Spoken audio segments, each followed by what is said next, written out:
Баршаңызға сәлем. Бүгін біз бас ауруының біз білмейтін себептерімен танысатын боламыз. Аяқ астынан бастың айналып ауруының себебі неде? Түрлі ауруларды есепке алмағанда бас ауруы күтпеген себептерден болуы ықтимал.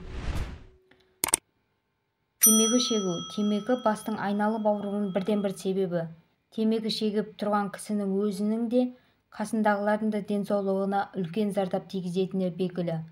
Никотинмен демалу мидағы қан тамырларының тарылуына әкеледі. Нәтижесінде басыңыз қатты ауырады. Темекі шегуді қойып, шылым шеккен адамдардың қасында тұрудан бас тартсаңыз, түсініксіз бас ауруларынан сауыға аласыз.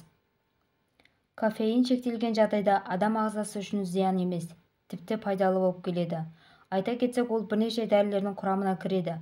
Алайда кофені жиі және тұрақты түрде көп ішу бас ауруларының пайда болуына бірден-бір себеп болып келеді.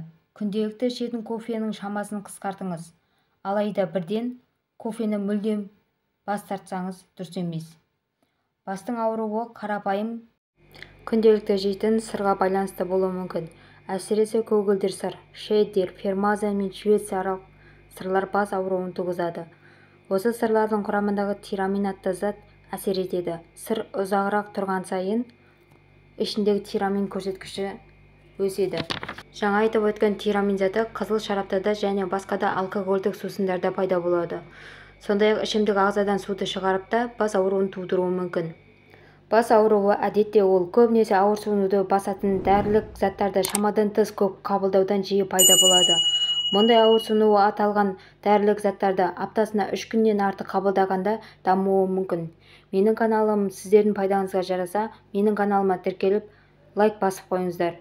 Алдағы уақытта көптеген пайдалы ақпараттармен бөлісетін боламын. Қош сау болыңыздар.